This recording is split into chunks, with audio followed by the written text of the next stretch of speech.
Good evening, hello, and welcome back to this week's episode. It doesn't seem like more than a day that we last recorded. The weeks are flying by.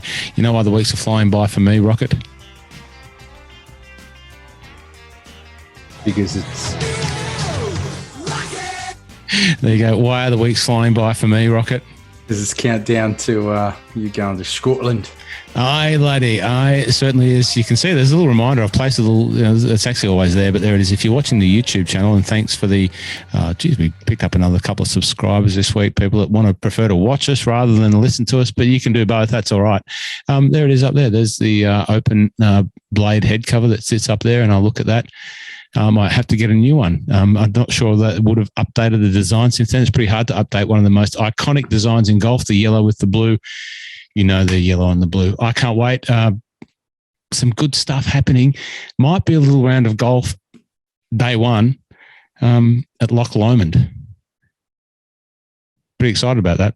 And I can tell you guys are by the reaction. Thanks very much. But it's just unfolding, and I can't wait. There'll be some days at the Open, some work up there. It's all good. So looking forward to that. That's why the days and the weeks are scooting by, Rocket. How was your week in golf, young man? Oh, it wasn't too bad. Just a bit of fun. You know, we've got plenty to talk about. Bit of stuff on the telly. Bit of stuff with the trio. You know, just general chit chat. Call it around the virtual fire. Well, you'll remember the trio. I think you're referring to the triplets. Last week we had a segment developed around the triplets, and them getting into golf. So we might talk about that. But it's a really important topic, and we'll talk about that when we talk about the triplets. Your boy that you brought to this podcast world, you're up and about that. That makes you very happy. The Max Homa, what a legend he is.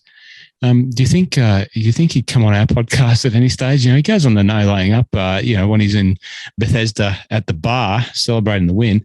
Wouldn't that be great? That'd be a dream, wouldn't it? I'm not going to bother him until after the majors. Yeah, fair enough. Yeah. Then you'll hit him up. Then you'll hit Max Homa up and absolutely. Say, "Come on." Then I'll have a crack. I understand why he jumped on the no laying up one, because if there's one thing, he's a very humble man, and he doesn't forget the people along the way that have been on the journey with him. And so for him just being able to call in after a win, which has almost become a bit of a tradition, for him to do that, them expecting, maybe he won't come on, but for him to actually do it, that just shows the type of human that he is, and why I absolutely love him. I've mentioned numerous times that I don't listen to a lot of other golf podcasts, and I probably still don't, but there's a couple that I have listened to, and you guys have got me onto no laying up, because it seems like I can't probably have a conversation unless I've listened to it. So the more I listen to, don't ask me to remember the guy's name, Solly and DJ and Solly, DJ Pie, Tron, anyway. Big Randy. Yeah, don't ask me to remember all their names, but the more I listen to it, the more I enjoy the banter. And the more, I guess, someone had a swipe at me for joking about, I don't know why anyone listens to, three grown men sitting around talking about golf, but the more I listen to them and enjoy it, the more I'm inspired to keep, doing what we do and do more of it and do it, not mess with the format. And just to give everyone, an idea of what the format is for tonight, sometime earlier on tonight, we had a catch up with the Mental Mastery Clubhouse. Some of the members there, Jamie and I, had a Zoom with them, just preparing and planning some of the way forward with that membership, etc. I thought I'd put a message out to the team. Hey guys, let's develop the rundown for tonight. And the format came back. One of the trio replied, very simple and succinct format for tonight. Mike, it was you that replied, and thank you. The format is golf. So the more I'm inspired to keep going with the format, and the format is golf. That is absolutely real. That's what we're here to talk about. Mike, how are you? I'm getting there. With a little flat, but I'm getting back to it. Tell us why you're flat, Magic Mike. Where's the magic gone? The magic left probably around 5 a.m. on Monday morning, when I woke up and saw Keegan was, I think, 3 over on the day and 2 or 3 back from Max through about 6, and the Magic was battling from there on out. So he had a great run. He gave me a very good run. I think for a while there, I was hoping Max would just capitulate, so I'd have a Young and Keegan playoff, and then I'll be guaranteed lots of money. But no, Max was good. Max was line and length all week. Okay, so remind us who you were on. Were you on Keegan? Yeah. Yeah, so you're on Keegan, and Rocket and I were on the real Rory, the other Rory. No, I was on Cam Young. Oh, you're on Cam Young. Sorry, and I was on the real Rory, the other Rory. No, the other Rory. The other Rory.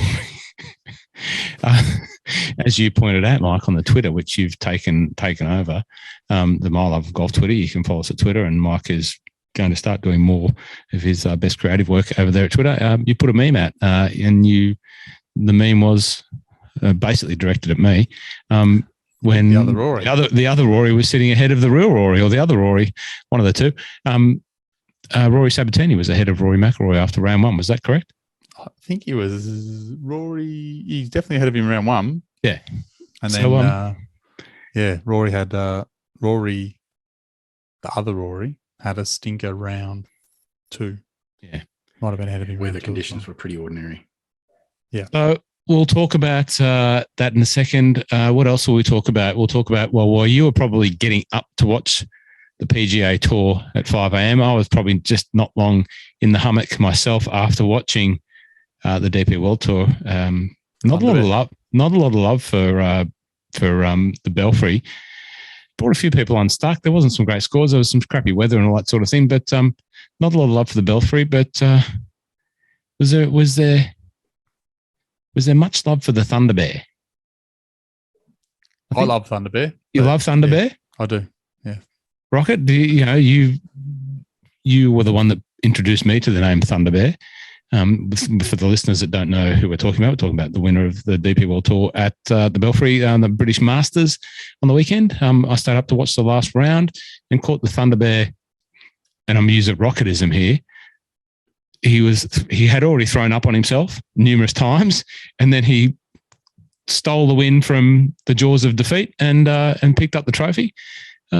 Is there any love for the Thunder Bear from you, Rocket? Yeah, he's all right. He's all right. He obviously, you can't talk about Thorborn Olsen without knowing, and it was referred to. It's not us bringing it back up, but obviously had his indiscretion on the aircraft there. It was obviously some stuff around that was happening in his life at the time, and wasn't his finest moment. But he hasn't had a win for 4 or 5 years, maybe more, and to pick up that win, and he really tried hard to lose it. I don't know if you guys saw any of it, but he was. I think he held the lead going into the last day, and when I picked it up, he was just going backwards at a rapid rate of knots. Just had a bogey, and then all of a sudden he got to the 17th hole, and probably his caddy maybe had a word in his ear. He was like 3 back. He finished eagle birdie the day before, and maybe his caddy had a word. Maybe he had a word with himself. I don't know, but he's just gone and ripped off an eagle birdie finish to take the win over Soderberg. Mm-hmm. And it was unbelievable because he hadn't hit a fairway. He was hitting in the water. He was in the bunker. He was in fair. He was, if you could imagine an implosion, that's what it looked like. And then he just went eagle birdie, drained 230 footers and picked up the win. So it was great. I was banking that wasn't going to happen, and Sebastian Soderberg was going to take the win. I was really barracking for Richie Ramsey. Richie Ramsey had the lead.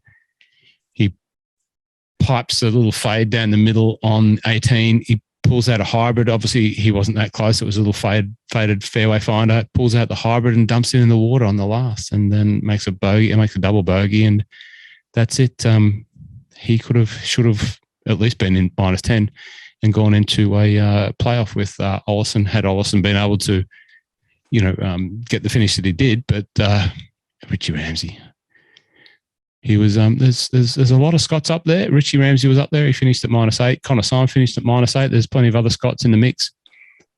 Your boys at No Laying Up said that the Ryder Cup team in a few years will be fully all Scots. That'd be good. Probably. Said that, Okay. They said that's what they heard when they were in Scotland. Yeah, well, there you go. Shockingly. You might hear that again in July from me. So anyway, that's my download from the DP World Tour, which I stayed up for. You guys didn't. No, I watched a bit over the week, but not a lot. I certainly wasn't staying up for the final round. I was in bed, tucked up, ready to watch Keegan. Yeah. So what happened when you watched Keegan? Rocket said it well. I think day 2 and 3 were horrendous conditions. It was super wet. The course was playing very well for how wet it was. It was lift, clean and place, so that wasn't hurting anybody that could keep it in the fairway. And I think Stephen Britton's tip was someone was going to go close, needed to keep it in the fairway, and he did. And he was best scorer of the day, round 2 and round 3. So that shot him up to the lead, and he was leading by a couple. Went into the final round. As silly as it sounds, my biggest concern was the weather being better, because I think he thrives on it being a bit ugly. And when I woke up, he'd made a poor double on the par 5 early doors, maybe third hole, and then he sort of fought back pretty well. And then pretty much what was happening to a lot of people, if you got it off the fairway and into the rough, you're obviously not being able to pick it up and clean it, and you're just playing it as is. And he and Max both missed the fairway on the right-hand side on one of the long par 4s. Max's was okay lie. Keegan's was a slightly worse lie. And he had a water carry and basically went for the 3-iron straight over the top, which is for 3-iron, you're thinking this is a 200-meter shot. The only thing he couldn't do was hit the high fan right, and he hit the high fan right, and it went straight in the middle of the creek.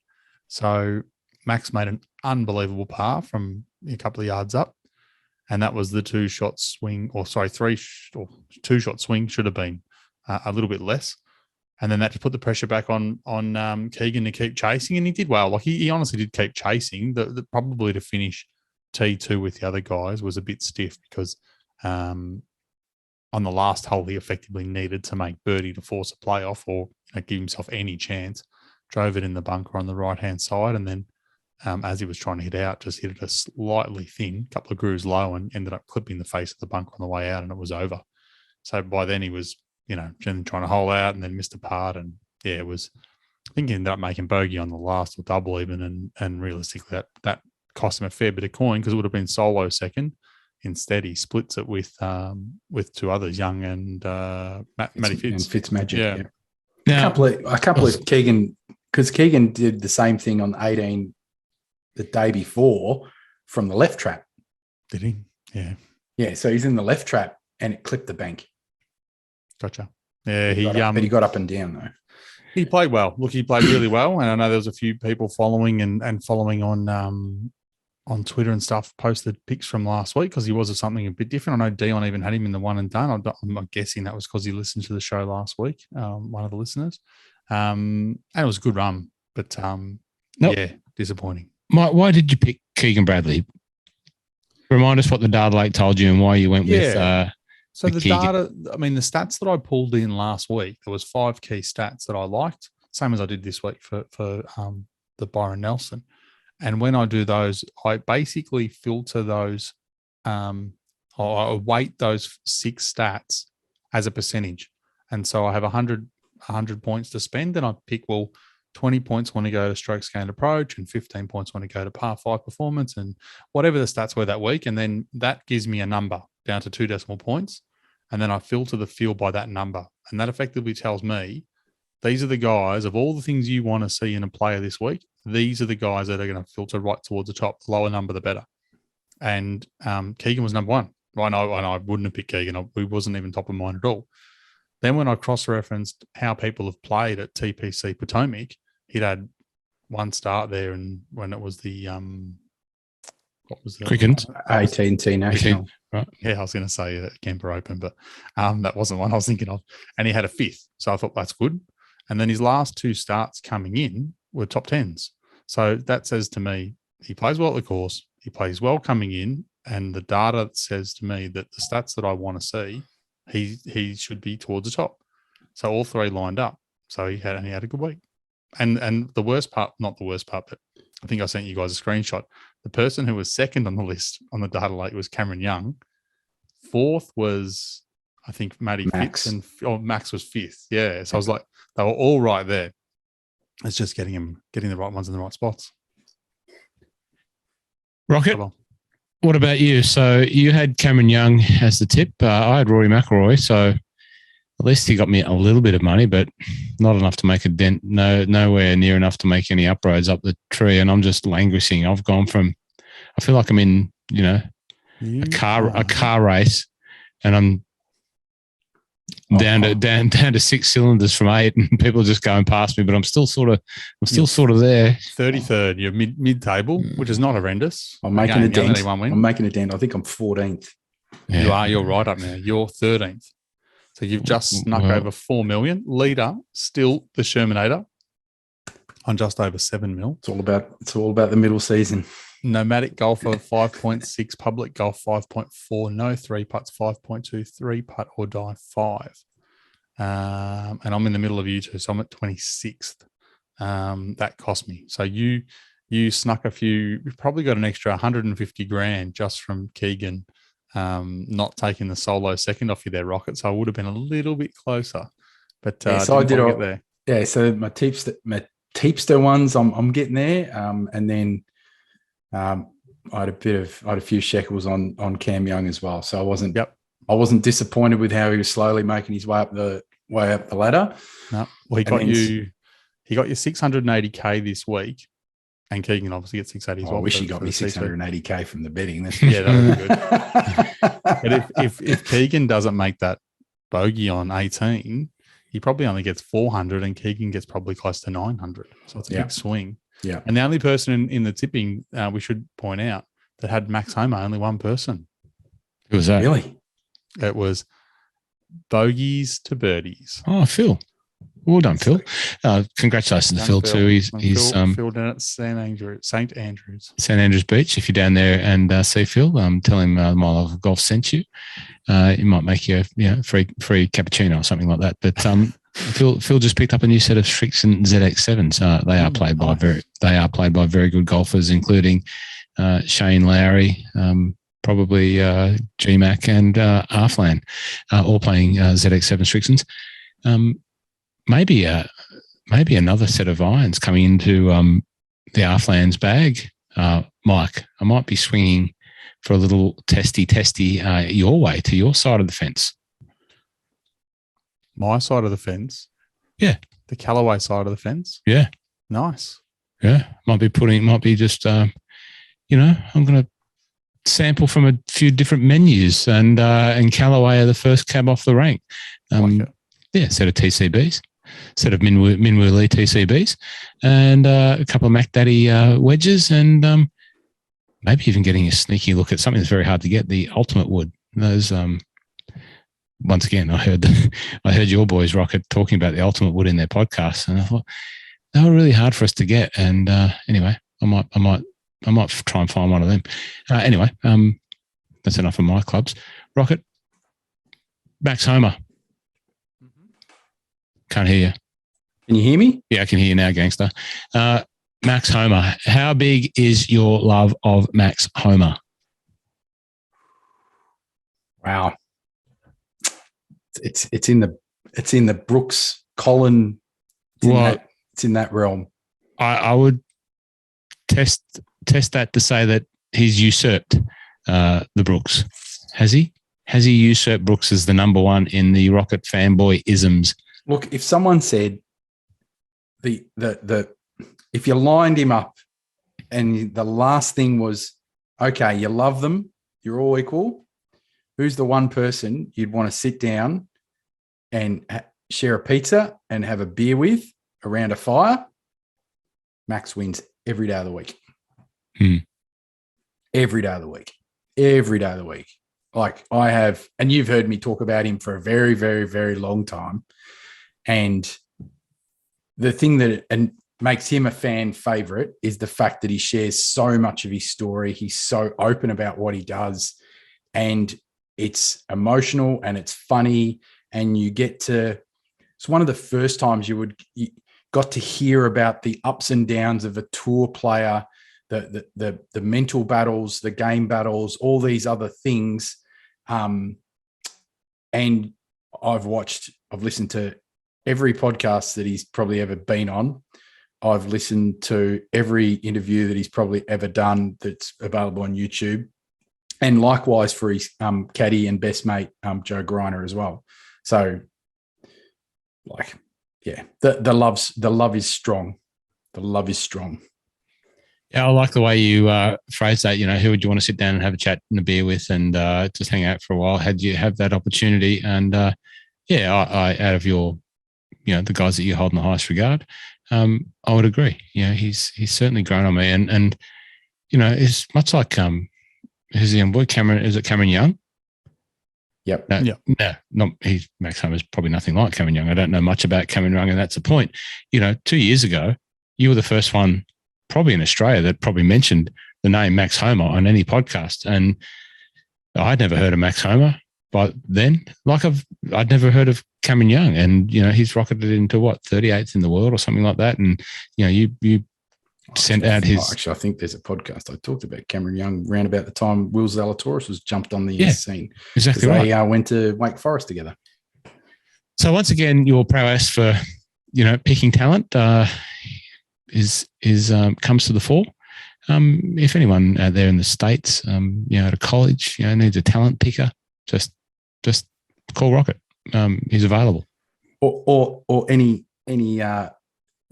budding managers and stuff like that looking for talent to go on target. Just DM me. Yeah, look. DM me and I'll broker the management deals on Rocket's talent fees. But anyway, we'll get your people to speak to their people, and then exactly. Speak to my people.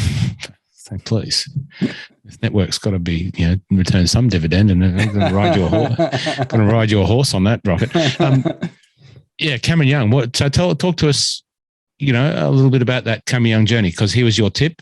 Talk to us through Cameron Young for those that like me that don't know a lot about him. Can I talk about Cameron Young and then come back to Max?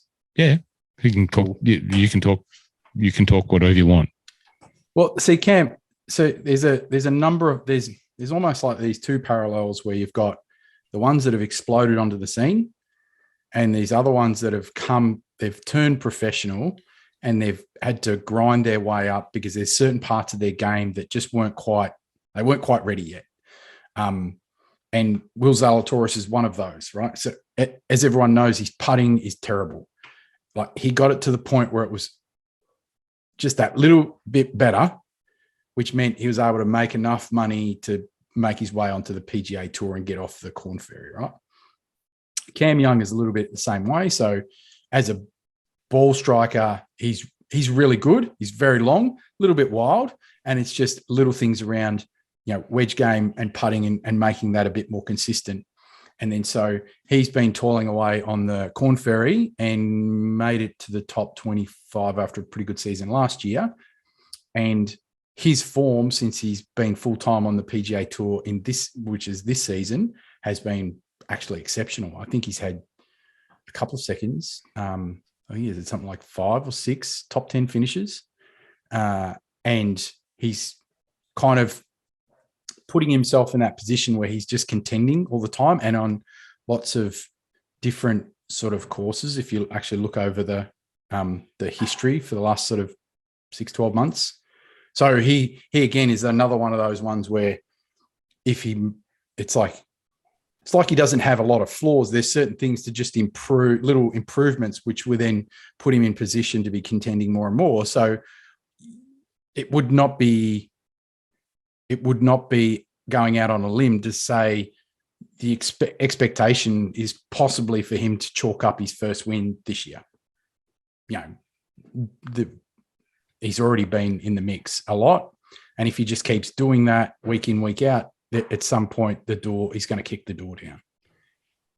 It just, once again, and you've again talked about this at length, the depth and breadth of talent that does exist there in the Corn Ferry, and how many good golfers are there that had a few more things gone right for them, or had they had more opportunities to progress up the way? And maybe if things were different, I don't know. Is that a topic of conversation? Does the promotion relegation system, does that work? Is it too stacked towards the incumbents in that top 125 and makes it easier for the people who haven't really performed that well to stay there, and harder for the guys below when the depth of talent below should be getting the opportunity above? The way the system is designed is to protect the old guard and the ones that already have their cards. And that is evidenced by, you have the PGA Tour, which basically flood 52 weeks of the year in a calendar, and you don't get fields that are significant. And so you just get junk and old guards that just get, gifted starts because, I don't know, they made 250 cuts, or they, picked up Jay Monahan's drink when he dropped it. I don't know. Just weird stuff. Versus elevating if you take the Mexico event last week, you had John Rahm and then no one. Mm-hmm. And so that was a perfect opportunity where it would be, hey, Corn Ferry, here's an opportunity for your top 10 players to come up, get an automatic start in an event like that, and chance your luck. The problem is, though, is that the system isn't built to say, if you get elevated up into there, any money carries no weight back on the Corn Ferry. So it's actually can hinder you if they did it like that. So like, for example, they used to have a Corn Ferry event during the US Open. And if you made a cut and made some money in the US Open, it counted nothing towards what happened on the Corn Ferry, which is just dumb. Right? And this is the thing: the system should actually have a little bit of flex, because as we see, and I know Mike's talked a lot about this in terms of certain players that do get hot because there's one part of their game that if they get that right and they can ride away for a few weeks, right? Whether it be putting or ball striking or accuracy or wedge game and things like that. So that's kind of across the board with every player. So why not have something like this? Because it provides an extra level of intrigue and interest and a story to be told on the PGA Tour.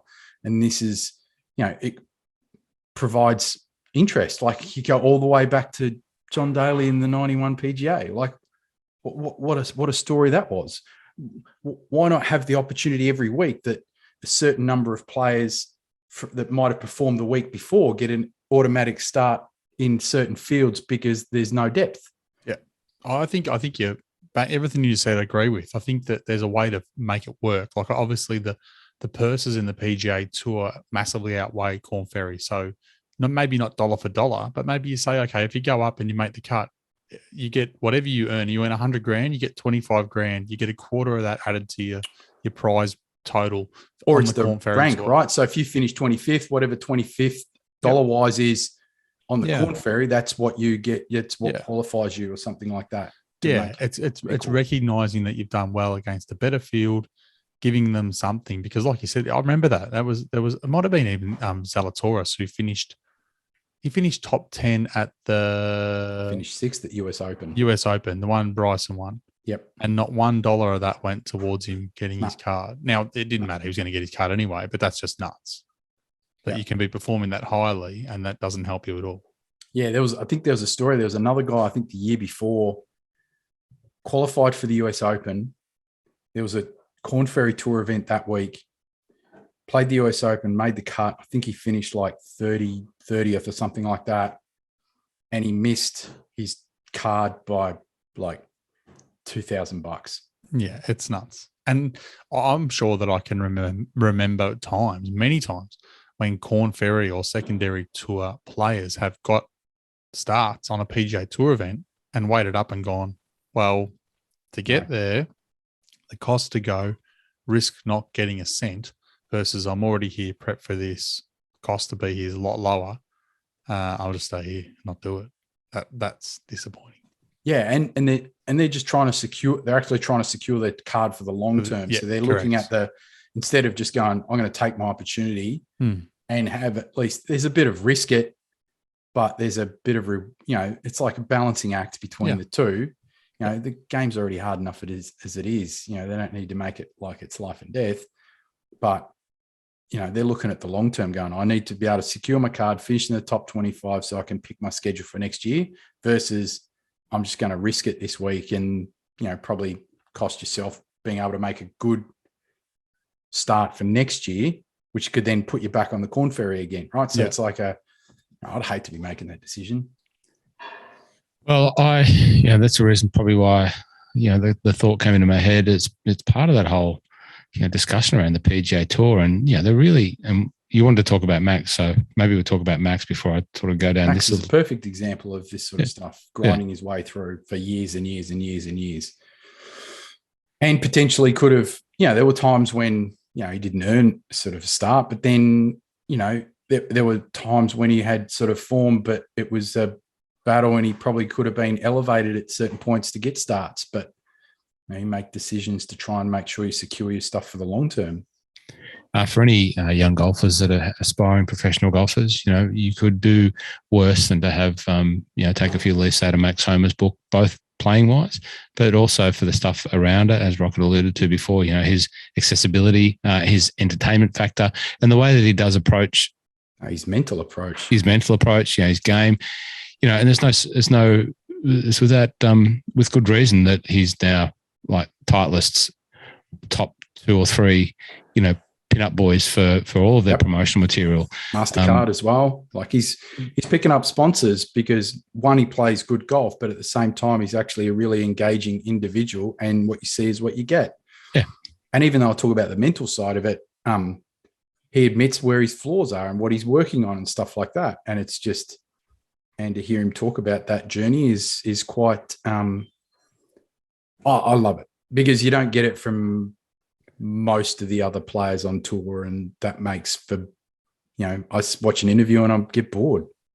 And without sounding like a broken record on this topic, but the no laying, keep talking about the no laying up guys. This isn't the rehash of what they said because, for me, it's always interesting now that I do listen to a couple of others to hear what they're thinking and to hear what we've sort of talked about off air. And, they were quite critical on the PGA Tour and talking about the Saudi golf influence and then the LIV Golf and then the PGL and all of that. And, they were very critical of the PGA Tour, how they'd just been stagnant and stagnating with talent like Max Homa over the journey and just letting it just take its course. And it's no wonder that eyeballs, going over the fence to look at those, because these guys want money and they want to make a living, all that sort of thing. Forget the political side of it for the moment, but just more about the PGA Tour, how they've just, you've been quite vocal on the PGA Tour, but it's just another example, that Max Homa story, how, the PGA Tour needs more Max Homas, basically. The PGA Tour are pretty much like the Howard government. They wasted, Howard government wasted the mining boom, property boom, everything like that. We've got nothing to show for it. PGA Tour wasted the Tiger boom. We've really got nothing to show for it. There's lots of talented players, but in terms of an actual product and where something which you built for that next evolution and being able to create a significant product, there's nothing there. Like it really doesn't stand on its own feet versus, I don't even know what podcast I was listening to when they made this great comment when they talk about the most popular sports have the least amount of games. They actually have scarcity. PGA Tour, baseball. Why is baseball struggling?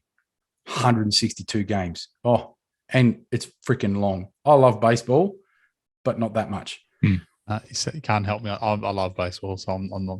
That's it. But the thing is, though, but the thing is that for a game that used to be America's game, it's not anymore because they have not evolved and continue to capture other markets, right? And then PGA Tour, they saturate the, with the same like crap 52 weeks of the year. Outside of the majors and some of the big events, it's just garbage.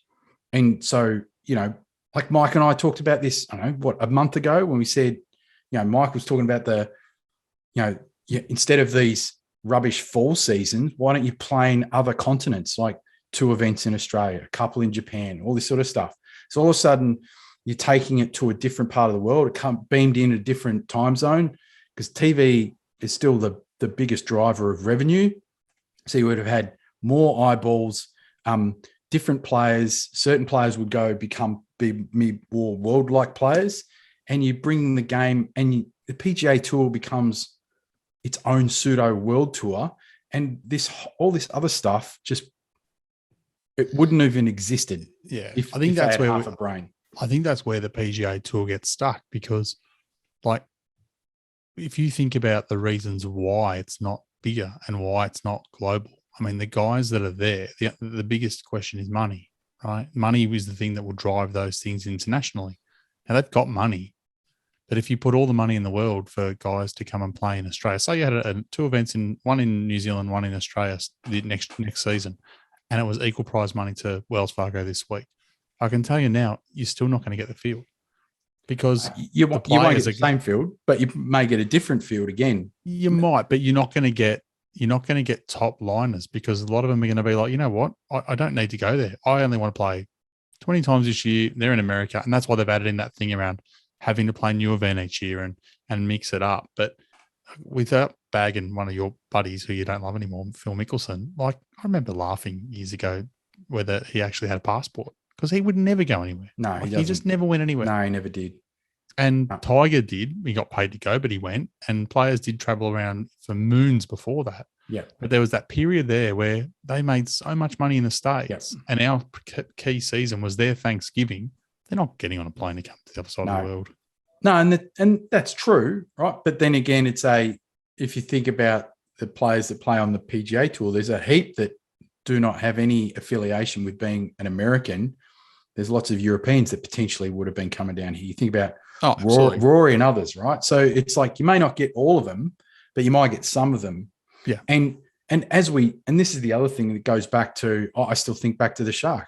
Yeah, all the really top players would at maximum play the minimum in the US, which is 15, and they might play another 3, 4 around the world.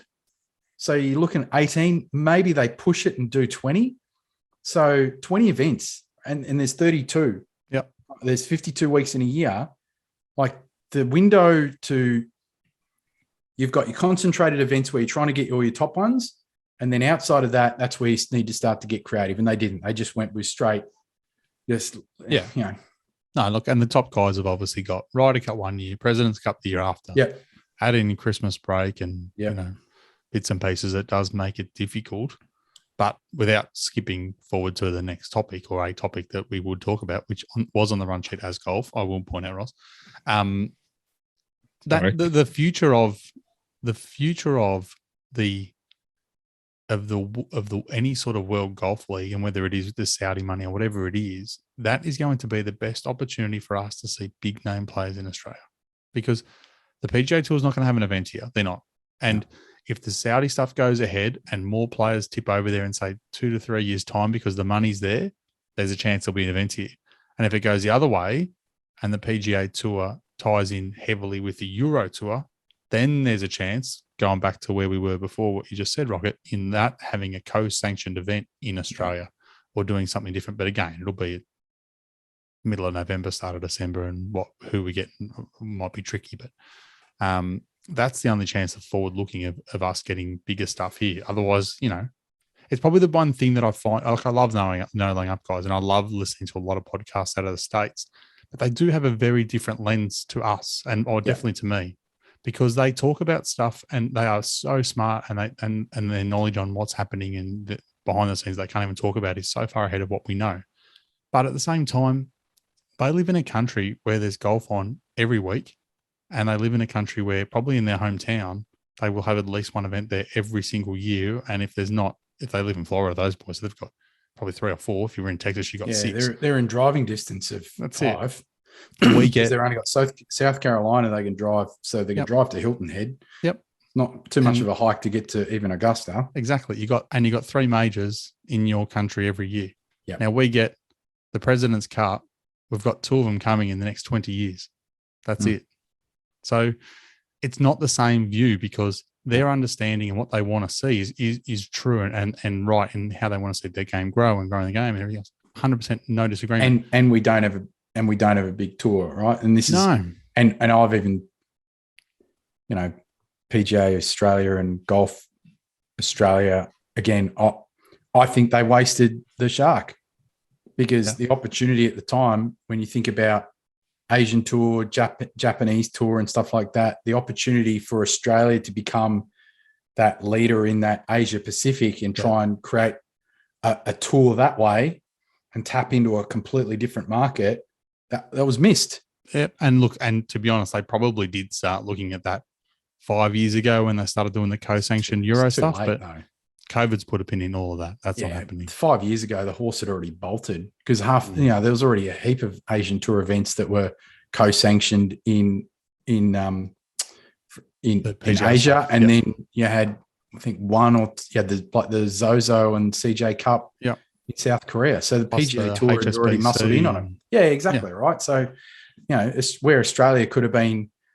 Australian Tour could have probably solidified its foundation by tapping into these untapped markets. They missed the boat. Yeah, and look, it is hard because we are in the middle of nowhere, and we all understand that. But I think for the future of golf in places outside of the US, they have to have some sort of strategy on how they're going to do that because is no future. Is the DP World Tour now the one that's under the most amount of pressure? You've seen the LIV event schedule, and they're going directly up against some of the second tier, not second tier, but some of the lower PGA Tour events. So trying to obviously pull some people across there. But the DP World Tour doesn't seem to have the money, and if you're on the DP World Tour now, and you've got some events that you can go and play at. COVID took their money, so there's no money. Yeah. And that's why the PGA Tour got to come in and basically become a partner. And the talkies, I think it might have been, I know we've talked about it 10,000 times today, but it was someone who was talking about the fact that next year, it was the article in Golf Digest, talked about that next year, the talkies, they're going to expand that partnership because right now it's only the Scottish Open. And then there's a couple of co-sanctioned ones in Scottish US. The Irish will be tipped into money. So there's going to be more and this and that. And that doesn't help. That doesn't help the rest of the world. That helps the PGA Tour become bigger, which is great. Cool. Good luck for them. They'll have more events in Europe. Will that help the European Tour? No, the European Tour will not exist. And if it goes the opposite direction and they don't expand that and the Saudi stuff kicks off, I likened it. I was thinking about it after I read that article. Imagine the Australian Open this year comes up, which it is. I think it's scheduled for the one that's co-sanctioned with the women's and the men's playing at the same time, right? Australian Open. First week of December or thereabouts. First week of December, right? We're all excited, right? Yeah. Now imagine that the event comes around and the top line players, and I'm not putting a slight on these players in any way, shape, or form, Louis Dobbelaar and Jed Morgan on the men's side, and then a couple of the girls on the women's side. We will go. We will get involved and watch it. How do you think the golfing public in Australia will get involved in that outside of the diehards? Yeah. No one won't. And that's what the European Tour will be if the Saudi one kicks off, because Poulter won't be there. Westwood won't be there. Bland's already said he's gone. Keimer's come out. Sergio's come out. They're all gone. So if you're having an event in Spain or Italy or somewhere and it's on the Euro Tour, why are they getting out of bed to go and play that? So all of a sudden you lose the cream of the tour. And you've already got Rahm and McIlroy who have basically based themselves in the US. Yeah. Tyrrell's doing the same thing as well. He's sort of straddling sort of both sides of the water. Yeah. And then you're only left with who are the boys? The brothers? Højgaards. Yeah, that's it. Yeah. And over and above that, the other really good point the article made, and if people haven't read it, the Golf Digest one, we retweeted it. It is a good article. Sponsorship. So again, if I'm BMW and I'm sponsoring an event in Europe, and I'm sponsoring that because I know I've got access to these players and and this much advertising, whatever else. PGA Championship at Wentworth, BMW PGA Championship at Wentworth. So now next all of a sudden year, you're not getting this. If you don't start getting the strongest field, no chance. right? It's Are they going to pay half, or go, they're going to pay nothing? Correct. Yeah, exactly. So all of a they'll sudden, take their money instead of elsewhere. paying like 10 million for or whatever it is they're paying, they might go, sorry, we're not getting the eyeballs. One, we're not getting the eyeballs, and we're not getting access to the players. Yeah. If you want us to continue, well, that 10's now 7.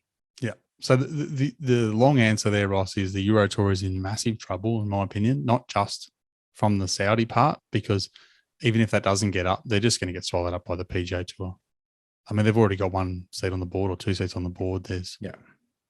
And then the problem is that they don't have the next generation. I don't know what's happened over there, not just in the UK, but also in there's some of the other regions of, they've got talent popping up, but there's just not enough, we'll call it European talent coming through where you just go, wow, there's some, but it's not. Whether they all go to play college. Yeah, exactly. And that's the thing. There might be the next generation of European ones are actually the ones, like you see Victor Hovland is one of the first ones coming through. So there's another one that spends his time in the US Tour. So it's not so much the European talent is there. It's just that they will not be playing in Europe. Exactly. And and why would you? It's just, Yeah. Well, especially when you think, you're in the US, you go east or west, you're only flying a couple of hours. You're not having to worry about different language, all these other things where if you want to be culturally diverse, playing through Europe would be probably an awesome thing to do. But if you just want consistency, think about a professional golfer, they want consistency. They're trying to, remove as many variables as humanly possible. So if you're in the US, it's English speaking, and it's like you're only a couple of hours, the courses are set up pretty much pretty similar. You're probably playing in better weather conditions most of the time. So why not? And big purses. Here's a quiz. Now we know that the British Masters was this week. Betfred Masters, the sponsored by, not sponsored by, Danny Willett as the leading man. What was first prize? Now, right now, we don't think there's a problem in the Euro Tour. We know there's a problem, but do you want it in euros or in I want it in US dollars. I reckon it would be 1.5. Oh, nowhere near the first prize. This is yep. And what would you say, Ross? And don't look it up. I can see you looking it up, Ross. I thought I knew it, but now you've thrown me a loop. I know the answer because I'm looking at it. It was only like 250,000 or something, wasn't it? It's, in USD, it's 360,000 US dollars. Oh my God! And first prize on how much did Max Homa get? Oh, I think he nearly got 2. 1.6. Oh my God! That is the difference in what these guys are getting out of Bedford. Now that's first place. So hang on. So where does 300 grand? What position? What position at Wells Fargo for 300? Nearly the exact same dollar amount in USD as a T5. And T5 was 1, 2, 3, 4, 5, 6, 7. The other Rory, yeah, correct. Rory McIlroy finished T5 in the US for the same amount of money that a Thunderbird got to win the British Masters. Jeez. I wonder what first place in the Corn Ferry then is. I can look it up for you. Oh, it's ridiculous though. Like 100, isn't it like 100 Masters, 100 grand or something like that? 120 grand or something like that. British Masters. Oh my goodness. Yeah, the total prize purse at the Belfry British Masters, Betfred, brought to you by Danny Willett, was 1.85 million euro. Yeah, that's bad. There you go. That's really bad. So there's a few people that have, I think, asking for, and the word is that PGA Tour are, trying to put some legals around, or that people wanting to go and seek releases to go and play in these events. I'm sure there's more going to come on that as we, get down the weeks. But This it's an interesting time. This is all about growing the game, Rocket. We've spent a lot of time talking about the upper echelons of the sport, which obviously a lot of people are invested in. We spend a good chunk of every week talking about golf, and it's always around this.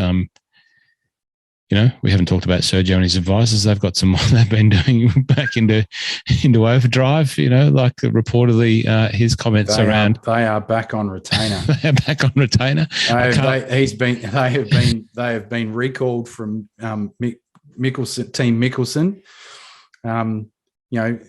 He's probably lucky that JT is probably using Tiger's advisors now to sort of do a bit of, character washing on the way through. So he's had a few advisors on call, and it's going to be interesting to see what happens, because he's done a really solid job for the last 3 years. Rebuilding. Becoming a pseudo Texan with the beard and the shades. Errors. And do you think that it's known that he wants to go, and I'm clutching at straws and trying to make something out of probably nothing, but the whole him losing the ball and being called on it when clearly it was a wrong decision by the referee to start the clock before Sergio was around on the other side of the hazard to start looking for his ball, which, of course, his clock starts when he starts looking for the ball. Do you think he was copying an unnecessarily hard time because, or do you think the referee buggered up? Look, the referee buggered up, but, you've got two decisions in life when you get dealt an absolute lemon. You can either accept it for what it is and try and get on with business and, go, look, that was wrong, or challenge it and move on, or you can just act like a complete twat. Yeah. And look, we know that Sergio just has that inner twat in him, and it just came out. It's always going to be there. There's only so much of the veneer that you can put on, and it's going to break out, and it just broke out. Because I reckon he's thinking about, I can't wait to get to London in June. And there's no Kash. The epitome of the problem of it was, yep, you want to argue the toss of the coin. Cool. What has that possibly got to do with you pointing out to this bloke who's made the call that you can't wait to leave? And it's only too like that. Just to bring that up is just ridiculous. And to act like that relevant to a rules official, it's like, anyone in any sport that acts like that to any rules official, regardless of how good or poor the decision is, or, like it really annoys me. And the reason it annoys me is because that sort of stuff permeates its way down through sports. We talk about all other different ball sports and stuff like that, and it permeates its way through life. Both of my daughters have gone through working. I call it that. They have learned customer service and being able to deal with a lot of crap because they worked at Hungry. Both of them started out working at Hungry Jacks, and there are some real tip rats that come through that drive-through and hurl all sorts of abuse because they didn't get their fries. And so, it permeates its way through life. Is that if something goes wrong, there's no need to be an absolute just twat about it. And you think about the other person on the other end and the impact that you're going to have on their life or their day, right? Not everyone is having a sparkling day. Who knows what is going on in that person's life and that why they made an incorrect decision. They might be dealing with a heap of stuff that you have no idea about. There's no need to be an absolute, I really want to swear a lot right now, but I can't. You can do it if you like. I don't want to. I really do, because those sort of people like Sergio and people like that in sport, they really give me the... Irrits is the word you're looking for, Rocket. I was going to say irrits too, yeah. Irrits, there you go. No, it's not irrits. That's not my word. Well, we won't start swearing now. We've done 180. No. I've been able to stay restrained, and everyone knows exactly what I want to say, and I think I've said my piece. I think if you really want to know what Rocket, how he feels, you just have to turn over to the YouTube and watch. I was going to say, sorry, just before you say what you're about to say, First price on Corn Ferry this week was 130K US, which was good enough to beat. That was better than what third got at the British Masters. There you go. I said 125. That was right. But even the Corn Ferry, that's just yeah. Actually, let's go another one. What about the women's? Oh, Do they play this week? Oh, actually, no, I don't think they did. No, they did. But yeah, prize money is imbalanced in a lot of different places. Yeah. And once again, with the women, I challenge the marketing departments of the big organisations who are spending their marketing budget and just handing it over to the PGA Tour to give to the men. The marketing team should be saying, hey, let's pull some of this out and let's put it over here because this is a great sport, great players, a great product where people have got genuine interest in it. Easy for me to say, but the marketing departments believing too much of the PGA Tour spin about eyeballs. Let's put it over there. And anyway, easy to say, but let's not start arguing. Last event, Marina Alex got 225 USD. So that's about 2/3 of what Thunder Bear got this week for the LPGA. Australian event that's coming at the end of the year, equal prize money. That's correct. Yeah, that's correct. Yeah. Props to the Golf Australia for doing that part of getting this event down here and being part of it and making sure that continues. They've started that with the Vic Open. So anyway, enough on that. Australian Tour wrapped up this week with the NT Open. NT, yeah. It was won by Austin Batista. Now, Austin Batista is, I think, is originally a young American boy, who then came across here as a young man and played junior golf and made his way across here, and then went back over the States and played on where did he play? The Golden State Tour and played over there. And I think COVID was once again got in the way of, his ascension in the world of golf. But by all accounts, talking to a couple of guys that work with me and around me that have played with and against him in his formative years, a very, very, very good golfer. One of Caddy Snack's sponsored athletes. Caddy Snacks, yeah. Caddy Snack sponsored athletes. We might have to put an order in for some Caddy Snacks soon. We need some of them. But that wrapped up. Jed Morgan picked up the Order of Merit. That gets him a start in the Open, yeah? I think it does. Definitely gets him. And I think even the US Open as well. I think they've expanded that. I'm not sure. I think so. Definitely gets him. Yeah. Gets a European Tour card. I think the top three get a European Tour card. Oh, really? Demi Papadatos just missed that, finished fourth. They can go and make less money. Andrew Dote was third. And who was second, Mike, in the Order of Merit? Do you have it there? I don't know. I just remember Jed Morgan got it. Jed Morgan, who was second? Anyway, it'll come back to me. But anyway, well done to Austin Batista. He seems like a very good young man and a good young golfer. Good wrestler. The Batista. Rocket loves his wrestling. Okay, so we were sort of we went off on a tangent there. We're almost done time-wise. But we stuck to the script? Not really. A couple of housekeeping. Not housekeeping. Let's talk growing the game. I was sort of segueing into that.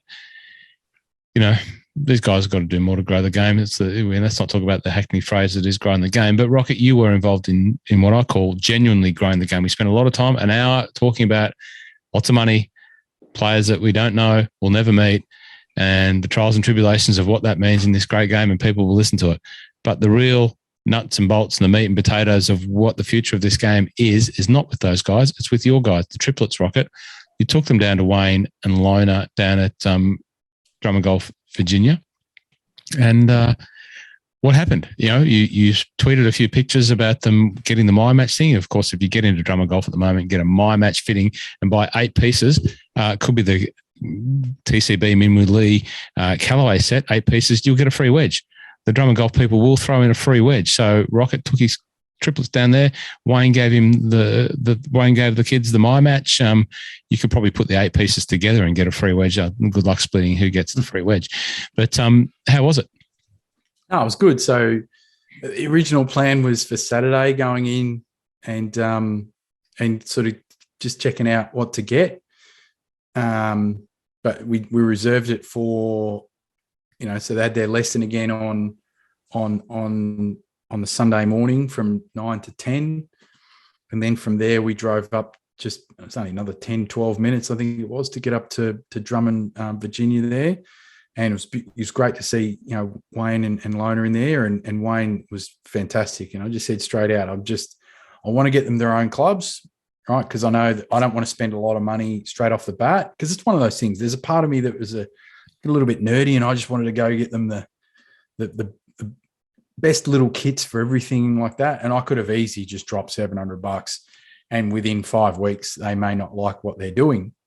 And all I want to do is just give them a couple of clubs that are theirs, fitted for them, that they can take to the lessons that we're having on the Sunday, so that they're built for them and they're not relying on the rental loan equipment and bit of hit and miss from time to time in terms of quality, the length, et cetera, et cetera. And so we're picking out, trying to get like 7-iron, 6-iron, and then like wedge for each of them. Hopefully get the training grip on the longer one. So I want them to start to learn, just the proper grip. And then, so I think hopefully at the end of this week, I'll be able to pick it up. Wayne was fantastic and funny as well. He was keeping them entertained. I actually didn't know Wayne, and I won't claim to know Wayne very well, but he's a newer franchisee in the Drummond Group. Took over probably 3 or 4 years ago, and obviously been in Queensland and lockdown. We haven't had meetings and whatever. But when he picked up his trophy at Peninsula Kingswood, you can see there on the hat if you're watching the YouTube, for winning the event with 74 off the stick around the North Course with tuck pins, he wanted to let rip with some of his material. He didn't want to outdo the Bogle, who loves to let a bit of material go. But I got the impression that Wayne is a very funny man. Oh yeah, he's good. He's good, and especially with my kids as well. So he did ring me during the week and say, thank you for sending Rocket and the triplets down. I'll listen to the podcast. First podcast I've ever listened to, and I cracked a mention on the first one that I've ever listened to. So he was wrapped. He did say, what do you want me to do for Rocket? Do I need to look after him? I said, don't worry, he's got plenty. He's got plenty. So anyway, that was good of Wayne to ring me and say thanks for the shout out, and more than welcome. But, no, like for me, it's like they're going to be, I'm going to be really particular about the journey, because there's 2 parts to it. There's the selfish part of me just thinking, I just need one of these little rat bags to just really fall in love with the game, because then that secures me a Saturday morning every week for the rest of my life, right? And other days and stuff like that where it's like, I've got to take him to golf. I've got to take him. We've got to go. We've got to go play here. I need a little wingman or girl to ride the golf journey. If I got all 3, that would just be an absolute blessing. And for me, because it's, I think about it, there's the selfish part going, well, it helps me being able to get to play on weekends and good excuse. But the other thing as well, like I know how much I love the game of golf. Like, just playing it, spending time with amazing people, the Pete Caridi week. Like, who wouldn't want to go on Pete Caridi week, like every week? Like, that's awesome.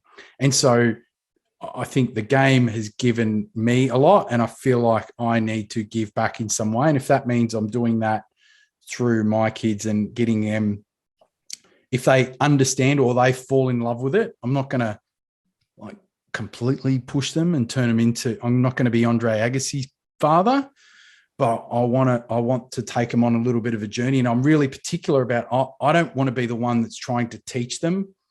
I want to give them probably a better start and take them on the right journey. So whether or not I continue with the lessons I've got now, or, I'm thinking about even just the way that Wayne was with them, do I do something a little bit different? Because I really want them to feel those little moments of joy and improvement, that they just need to get that little bug where it's like they just hit that one shot where they go, I want to do that again and chase it.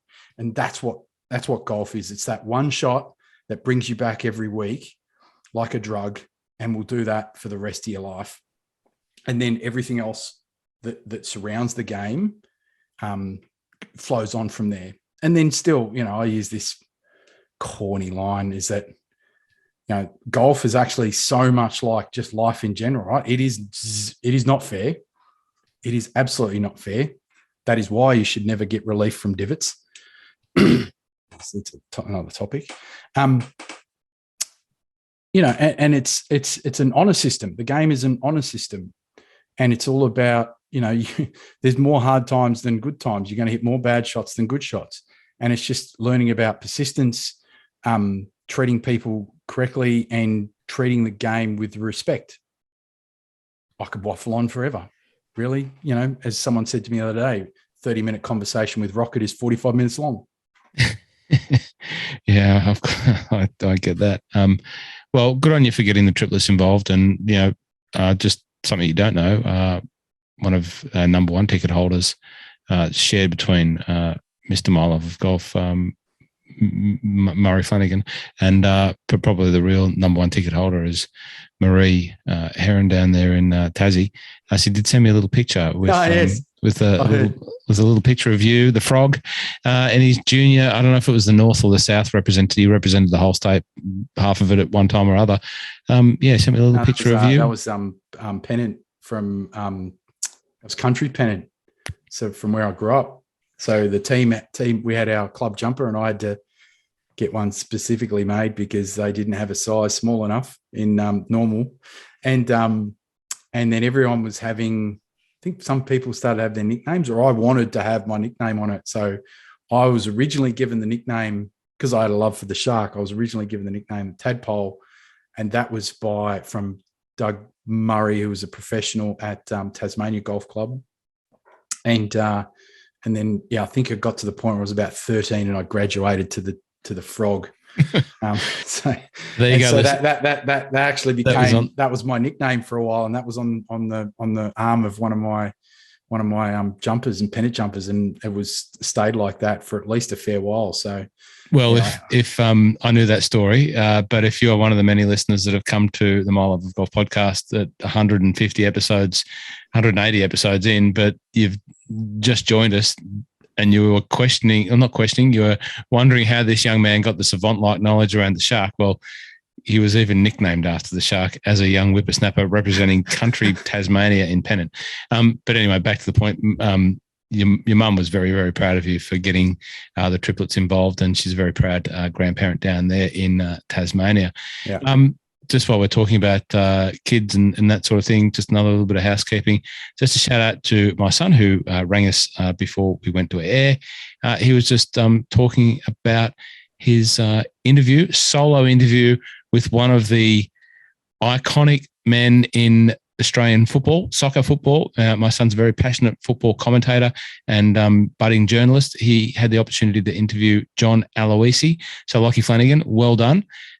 Keep up the great work. If you are a football fan and listen to the podcast in the UK or Australia or America, and you want to hear from the guy that kicked that penalty goal that secured Australia's entry back into the World Cup in 2006.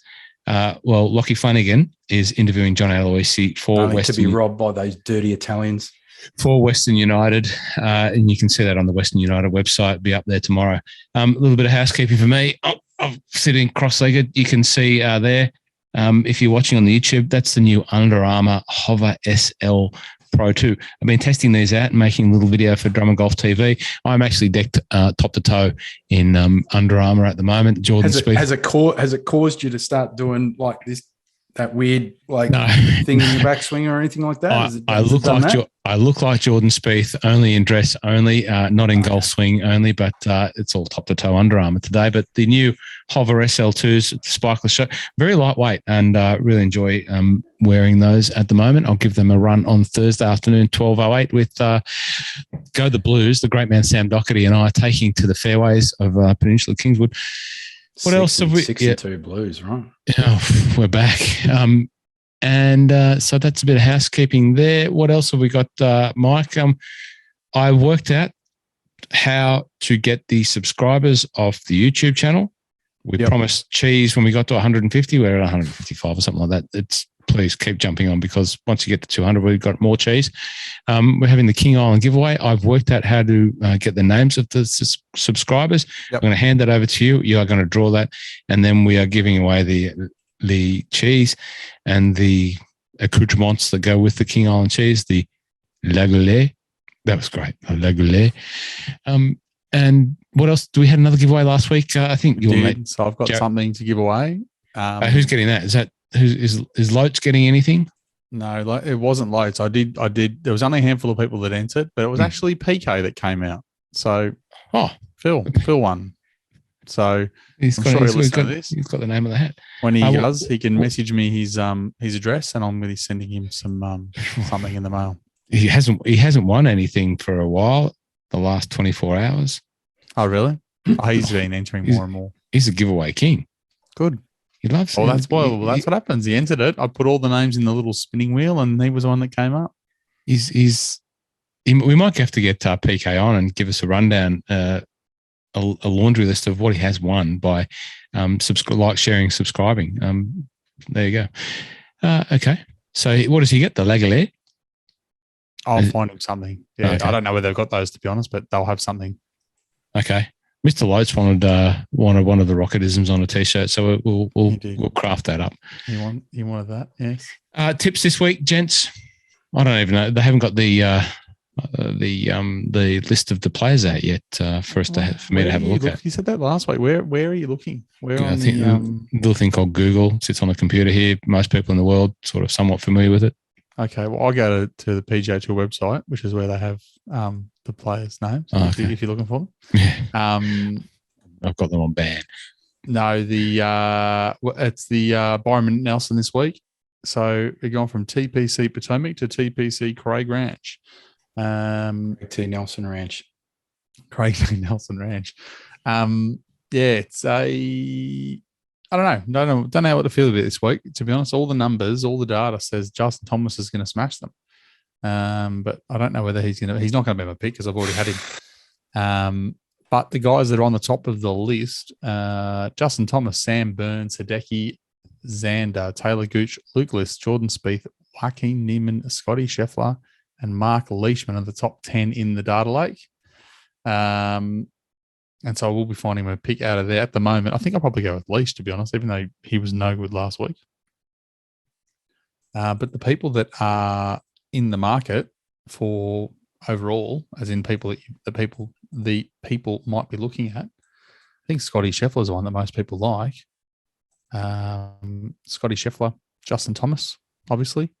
Jordan Spieth, Sam Burns, Dustin Johnson, Koepka, Hadwin, Adam Scott, Cam Champ, the other Cam, Johnny Vegas, Jason Kokrak, Jason Day. Jason Day had played some very good golf last week. He's finding form at the right time, which is good. Be good to see him go play well at the PGA. Brian Harmon, Aaron Wise, Seamus Powers back. Yeah. Jason Kokrak's going to get a President's Cup spot. I think Jason Kokrak's biggest problem with getting a President Cup spot is if he goes and plays in Saudi Arabia. I don't know. Which is a high chance of doing. Yeah, I don't think he'll be. I think that'll be when they go to the President's Cup, unless he finishes in the auto picks, which I don't know that he'll finish that high. I don't think they'll be letting him be a captain's pick. All right, so I'll throw that in. Very good. Oh, it's a good field, solid field. Yeah, it's not too bad. I mean, look, next week's the PGA, so next week's the big week. So anyone who wants to have their warm-up week, they have to. Yeah, that's why some of these are playing this week, right? They're just trying to get some reps. Yep. That's why Brooks is playing. He wouldn't play this event if the PGA wasn't lined up. And that's the problem is that, they've compressed so many majors into such a small window. It's like 4 weeks between majors. So all of a sudden they don't play these events between the majors. So it's like major, take a break, play one event, major. And they had such a massively compressed period through the match play and the Masters and the players, and there was no time off. So that's why we've been a pretty lean fields probably the last 3 weeks. That Mexico event, the Pairs event, they're rubbish. Rocket, do you know much about the course? No. Because they moved here. It was never here. It was somewhere else. No, it used to be La Colunas Tipis, like was it? Yeah. I'm thinking of that was a suburb. I'm trying to remember the course. Yeah, it was wherever it was. They were there for a long time. Yeah, that where I'm thinking of, but I can't remember where it is. I'll find it in a second. But yeah, I was impressed. I hadn't really seen TPC Potomac. I was impressed with the look of that course from what the little I saw. La Colonna Sports Club. Okay. All right. It was there from TPC La Colonna's till 93, and I think they moved it to somewhere else, did they? It's not saying the venue.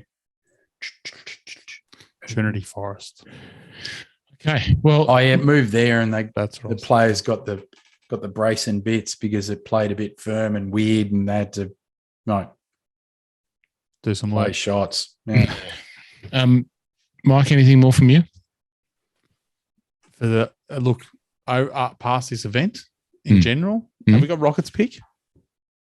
I haven't picked yet. I'm not picking yet. I need to have a look. I need to have a think.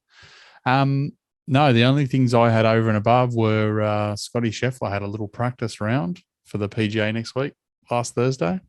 Anyone want to guess? He's already come out and said, before he went on this run, he came out and said that was his favourite course in the USA. Yeah. What do you reckon he shot, Rocket? 6 under. 63. 64. Good going. So 64, which is why right now he's the red hot favourite. He's a world number one, but he's the odds makers have tweaked his number. And the other number for the week that everyone needs to know is Shipnuck's book. Did you see? Yes, that's about to come out. Did you see what he's reporting? Phil has lost on the punt in between 2010 and 2014. 10 mil? More than 10 million. Yeah, More than 10 mil. Like 20? 30 to 40. 40 million in 4 years. Yeah, that makes the best. That's good going. That's nearly how much I lost on Keegan last weekend. Yeah, that How many min woos would you have picked up had Keegan saluted? It was about nearly 2.5 min woos. wow. Yeah. Someone asked me what is a min woo. A min woo is a mythical number. That's right. That's pretty Min much woo is a number. We should create some My Love of Golf crypto and call it a min woo. min woo. Have you seen crypto today? Yeah, we don't want to. Yeah. Hey, start low. It's a bit of a starting trend low. here. It's at the end of the day, it's not important how much a min woo is. At the end of the day, if you bet $1 and you win $10, you've had a bloody great day, and that's all that matters. If that is your min woo, and that's the increment that you multiply, that's your version of a min woo. Exactly. Mike's min woo, I think, is a little bit more than $10, but it was. I love the fact that we were with that. Obviously, not having discussed that or planned that, someone did ask me. I said, I don't think I can answer that. I think I've got an idea, but I'm not really sure. It is legal. It is legal tender, and I'm not sure that if I did know what it is, I don't think I want to answer because that's the beauty of it. All that matters is the people just need to know that the Morikawa is about 2.5 min woos, and a min woo is a min woo. And what was the other one we had? There was one more I can't remember what it was anymore, but that's effectively it was about half a min woo. A Morikawa, we haven't really talked about. No, the Morikawas don't come around very often. To get some special music plugged in for a Morikawa. Yep. They both. Anyway, there we go. Well, good luck with all of everything that you've got going on, both of you. Any golf on the horizons for you, Mike? No. Nah, my back's been cactus the last month. I'm on holidays. Okay. Rocket, I think I know your answer. No golf on the horizon? No, not in the next couple of weeks. Okay. Well, I'll uphold the golf duties for the week and report back in next week when we see you all again in the lead up to it'll be the PGA preview next week. So looking forward to a full digestion of Mike's data. And we'll see what's happened this week. Until then, enjoy your golf, and we'll see you next week. And don't forget, like, share, subscribe, do all the wonderful stuff. If you've done that already, do it again, or tell someone, share someone with the work that we do, because we love it, and that's why we keep coming back. We'll see you next week.